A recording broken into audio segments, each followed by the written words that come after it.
There's a sound that people in London learned to dread in the summer of 1944. A low, stuttering pulse, mechanical, ugly, indifferent. The sound of a small engine dragging 1,000 pounds of explosives across the English sky. When the sound stopped, you counted.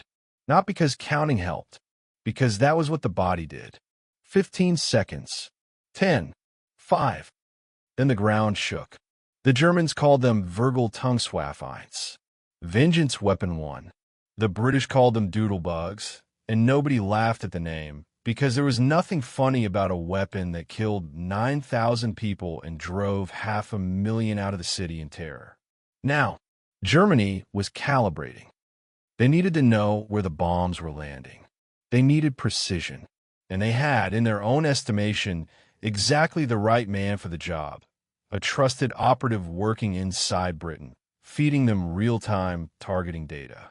He was there. He was transmitting. The data was arriving in German operations rooms on time. Every coordinate was a lie.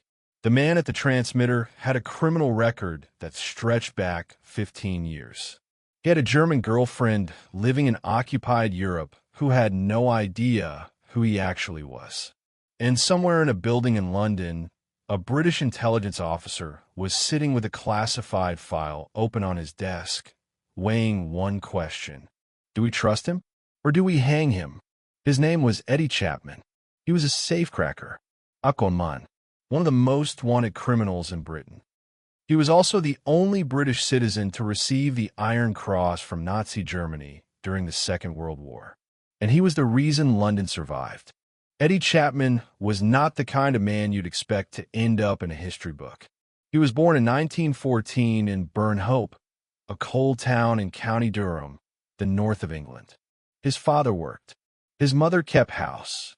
The street he grew up on looked like every other street in every other mining town in that part of the country. Gray, narrow, honest. But Eddie Chapman had something the street couldn't quite contain. He was brilliant with his hands. Genuinely, unusually brilliant. Patient in a way most people aren't.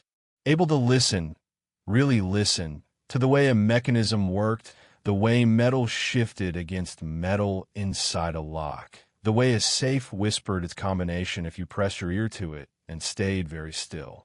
By his mid-20s, he was running with the Jelly Gang, a crew of professional safecrackers who used gelignite to open steel vaults in the early hours of the morning across England and Scotland. They were methodical. They were skilled. Scotland Yard knew their faces, knew their methods, and couldn't catch them fast enough. They knew Eddie Chapman's face most of all. He was arrested. He escaped. He was arrested again. He fled south, then west, then across the water to Jersey, the Channel Islands, a tiny British territory off the coast of France, where he thought the distance might keep him ahead of the warrants that had been accumulating for years. It didn't. By early 1940, he was in a Jersey jail on fraud charges. Not even the good kind of trouble. Just paperwork and disappointment. And then the world outside his cell window changed completely. In May 1940, Germany invaded France. In 6 weeks, the French army was finished, and in late June, German forces crossed the water. The Channel Islands fell. The only British territory occupied by Nazi Germany during the entire war. And the prison in Jersey, which had been a British institution that morning, was under German administration by afternoon. A British prisoner in a German jail. Eddie Chapman sat in his cell and thought. He had 2 options. He could wait, serve the time, hope the war ended before things got worse. Or he could do something no one would ever expect. He asked to speak with German military intelligence. He told them he despised Britain, that his country had locked him up and thrown him away, that he had no loyalty to a government that had shown him none, that he wanted to work for the Reich. He had to choose, and he chose the thing that looked, from every angle, like the worst possible idea. The Germans listened, and they ran a background check. Every detail he gave them was verifiable. Scotland Yard's files confirmed it. His criminal record was extensive, well-documented, and entirely genuine. His contempt for British authority was written into courtroom transcripts going back more than a decade. He was exactly who he said he was. And in the Abwehr, German military intelligence, that was considered a recommendation. To understand what happened next, you need to know about a secret Britain kept for 30 years. From the early days of the war, German intelligence, the Abwehr, had been sending agents into Britain by parachute, by submarine, by fishing boat and cargo vessel and neutral country cover stories. Some came well prepared. Some came so poorly prepared that MI5 picked them up within hours of landing. And MI5, watching this happen, made a decision that changed the entire war. Instead of simply arresting German agents and locking them away, a group of quiet, methodical intelligence officers proposed something audacious. Turn them. Offer each captured agent a choice. Cooperate with British intelligence or face trial under the Treachery Act, which carried the death penalty. Most chose to cooperate. Those who did were given code names, safe houses, handlers, and scripted radio traffic that went back to Germany as if nothing had gone wrong. The Germans thought they had a network of spies inside Britain reporting on troop movements, civilian morale, bomb damage, and military preparations. What they actually had was a fiction, an entire intelligence apparatus that MI5 had hollowed out and refilled with carefully crafted lies. The program was called the Double Cross System, XX, the double agent. It was run by a mild-mannered Oxford academic named John Masterman, and a group of handlers and analysts who understood, with precise and almost academic calm, that the entire operation depended on one thing. The Germans had to trust their agents completely. Any suspicion, any crack in the cover of any one agent could unravel everything. By late 1942, something extraordinary had been achieved.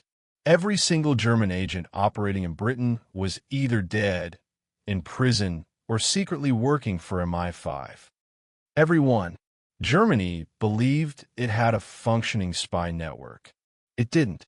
It had a performance, written and directed in London, transmitted with German codes and German frequencies, right into the hands of German intelligence officers who had no idea. And then Eddie Chapman arrived. He had been taken from Jersey to mainland Europe, trained by the Abwehr in sabotage, how to blow up transformers, how to disable railway infrastructure, in wireless transmission and Morse code, in dead-drop tradecraft and invisible ink. He was meticulous about it, according to his German handlers. A natural. They gave him a code name, Fritz. They gave him a mission, parachute into England, destroy the de Havilland aircraft factory at Hatfield, Hertfordshire. De Havilland made the Mosquito, a fast, multi-role aircraft that was becoming a serious problem for German air operations. He accepted the mission without hesitation. What the Abwehr didn't know, what they had no instrument to detect, was that the moment Chapman's feet left the aircraft, he had already decided to betray them. The night of December 16th, 1942, a German aircraft at low altitude over Cambridgeshire. A man at an open hatch. German uniform. German transmitter packed in a case. German money sewn into the lining of his clothing. German orders folded inside his jacket. He looked down at the blacked-out English countryside below him. Then he jumped. The parachute opened. Cold air. Silence except for the wind. Below, a dark field. He hit the ground, rolled, came up moving. He buried the parachute in the frozen earth. He hid the radio under a hedgerow. He cleaned himself off as best he could. And then he walked to the nearest road, stopped the first vehicle he found, and asked to be taken to the police. Within hours, he was in MI5 custody.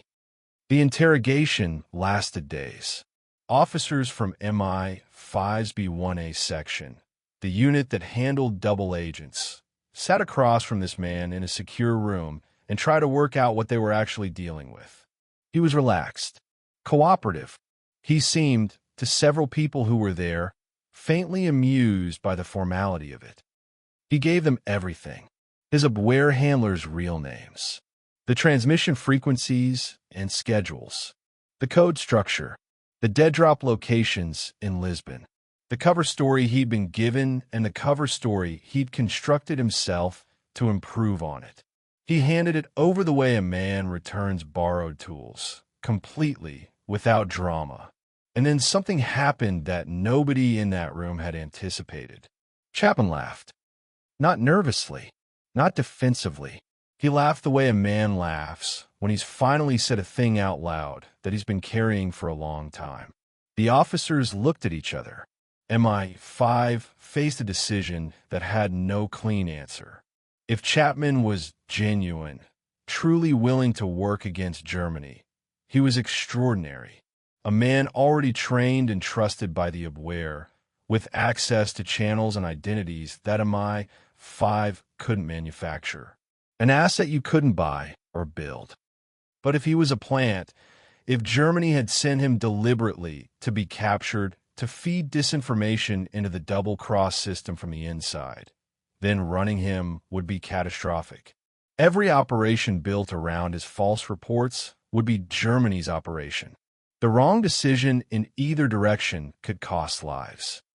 They tested him, watched him, asked questions designed to catch a man who was performing rather than telling the truth. He passed. The official internal assessment, written by one of his MI5 handlers, was blunt about what they had. He is a crook, but he is our crook. They gave him a code name: Zigzag.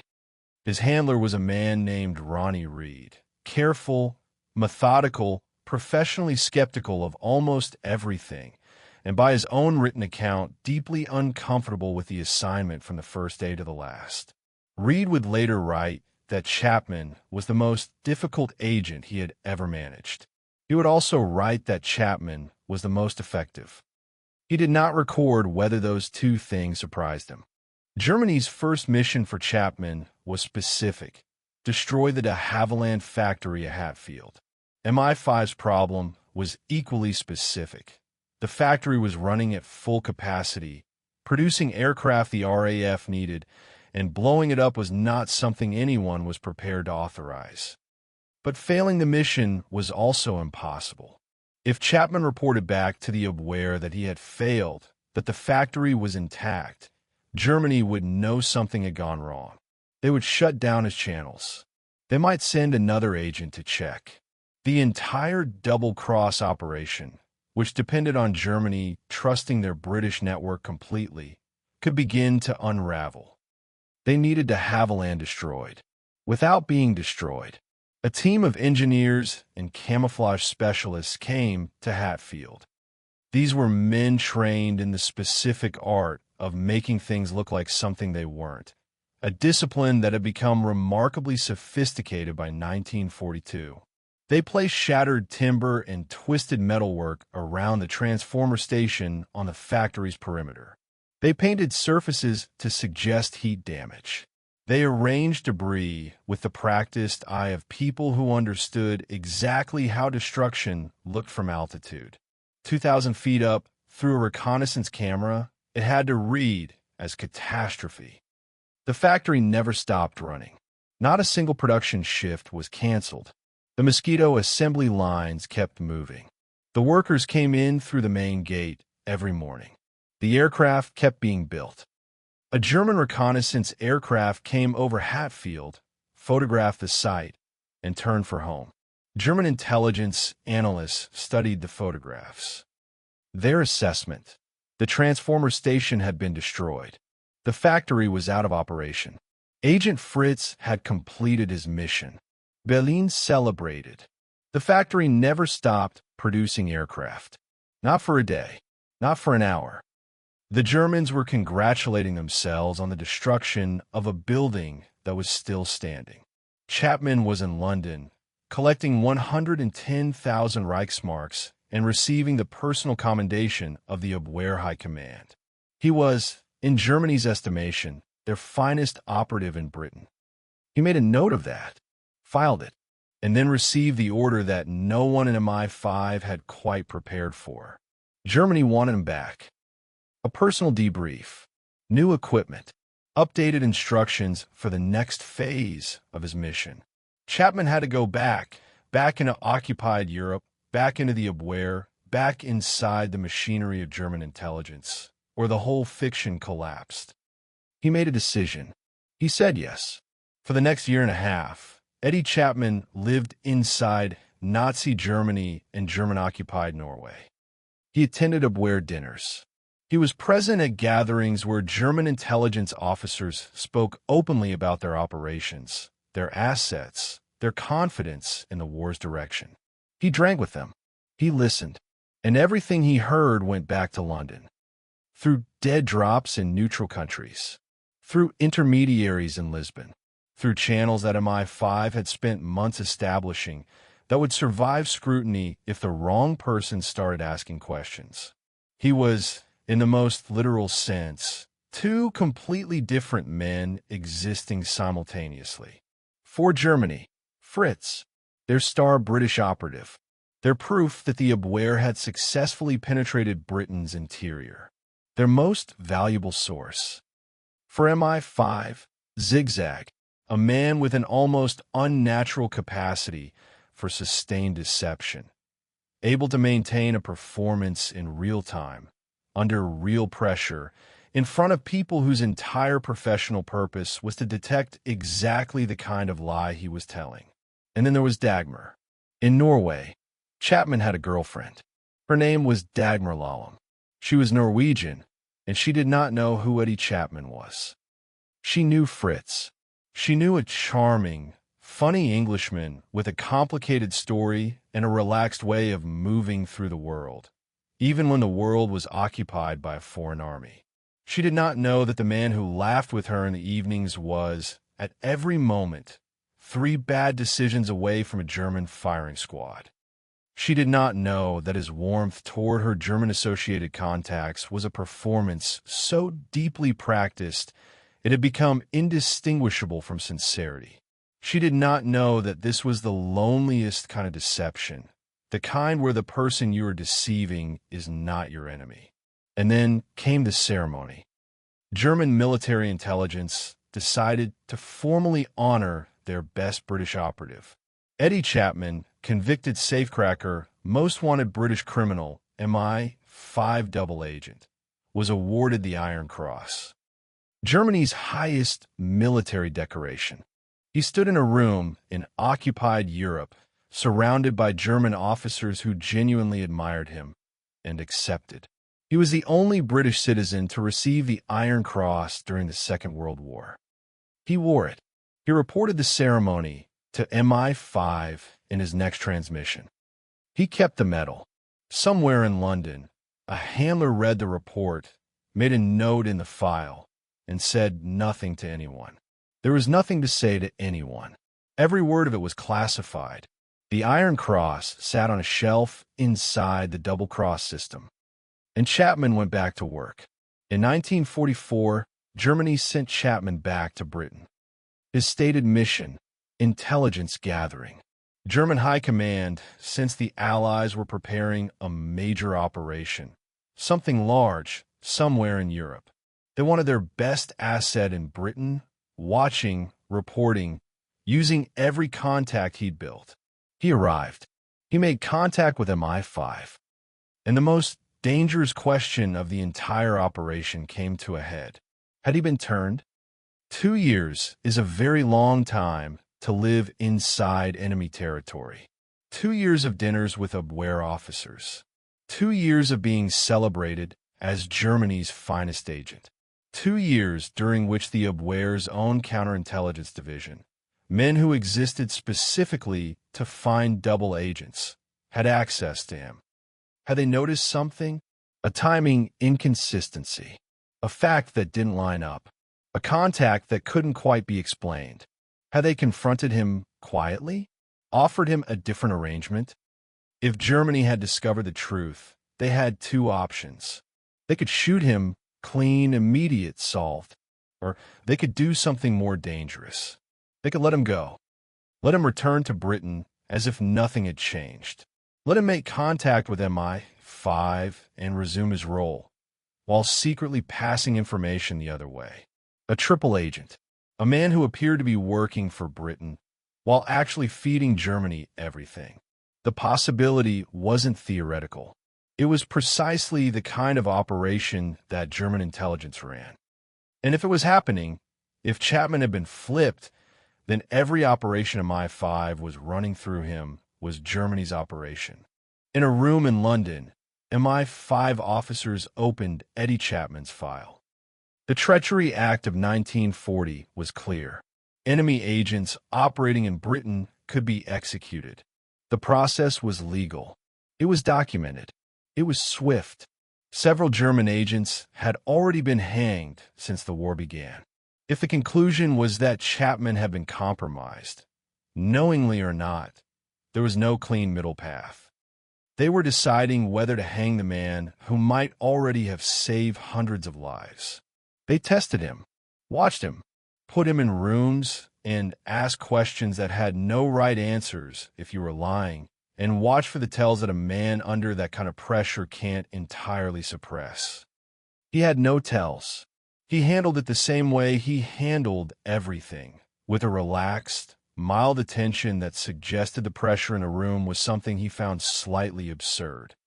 The assessment came back. Narrowly, conditionally, uncomfortably. He was still theirs. They decided not to hang him. It was not a unanimous decision. Chapman apparently knew how close it had been. He said very little about it afterward. In the few accounts he gave years later, he mentioned it briefly, with the same strange lightness he brought to most things, as if being almost executed by your own side was simply one of the more interesting footnotes of an eventful war. Maybe by that point it was because what came next was larger than anything else. June 13th, 1944. 1 week after D-Day. A flying bomb crossed the English Channel and struck a railway bridge in Bethnal Green, East London. It was the first V-1 to hit the city. Over the next 3 months, more than 8,000 V-1s were launched at Britain. The vast majority aimed at London. They killed nearly 6,000 people in the city alone. They wounded tens of thousands more. They demolished residential streets, churches, hospitals, schools. They landed without warning. The only warning was that stuttering engine sound overhead, and then the silence, and then the count. The Germans were calibrating. To calibrate a weapon of that scale, you need feedback. You need to know where the bombs are actually landing compared to where you intended them to land. You need someone inside the target city reporting. Eddie Chapman was their most trusted source. MI5 made the decision. Chapman would transmit targeting data. The data will be false. His reports to Germany would state that the V-1s were overshooting their targets, that the bombs were falling north and east of where the Abwehr intended, past the center of the city, into areas further than planned. If the Germans believed him, they would recalibrate, shorten the range, pull the impact zone back, and instead of hitting the dense heart of London, the streets where hundreds of thousands of people lived within arm's reach of each other, the neighborhoods that had already survived 4 years of war, the bombs would fall south, into less populated outer boroughs, into countryside, into open ground. Chapman sat down at a wireless transmitter in a safe house somewhere in the city. He began to send coordinates, impact locations, the precise data Germany needed to believe their bombs were flying long. He was not simply transmitting code. He was making decisions, specific, consequential decisions about where explosives fell on a living city. Every false coordinate was a calculation. Every adjusted data point was a bomb landing somewhere other than where it was aimed. In a German operations room, somewhere across the channel, intelligence officers read Chapman's reports.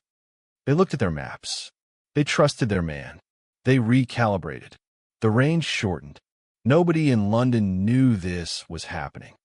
The people who sheltered in Anderson shelters and underground stations, the people who came up from the tunnels after each night and went back to what was left of their streets, had no way of knowing that the pattern of where the bombs fell had been shaped by a man with a criminal record and a wireless set in a requisition house. The people who survived didn't know why they survived. They never would. The bombs shifted south. The death toll, already catastrophic, was lower than it would have been if Germany had been reading real data.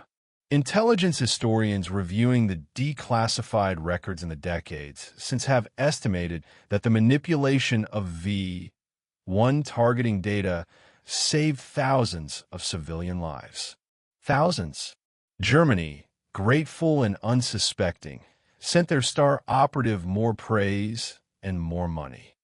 The Iron Cross was already on his shelf. The war ended less than a year later.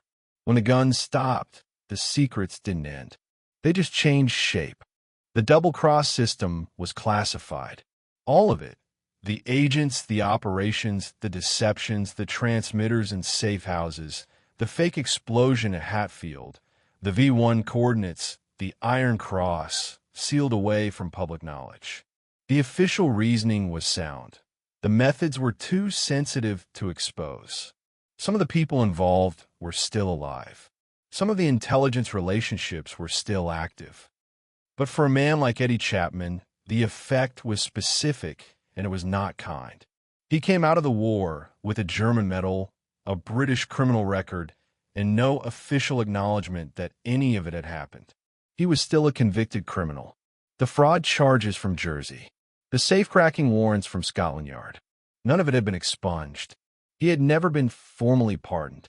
The state that had sent him into occupied Europe, that had relied on his transmissions to redirect German bombs away from crowded streets, had not bothered to clear his name. He tried to build a normal life. He married Frida, a woman he had loved before the war, who had waited through years of warrants and prisons and the long silence of classified service. He settled in Hertfordshire. He ran a health spa. He became, in the post-war world, an ordinary man living an ordinary life in the English countryside, except that he wasn't ordinary, and the ordinariness was, in its way, another performance. Eventually, the silence became too much. In the 1950s, Chapman began selling fragments of his story to the British press. The reaction from MI5 was immediate and cold. He was not arrested, but he was made to understand, through channels that were unmistakably official, that he had violated the spirit of the Official Secrets Act.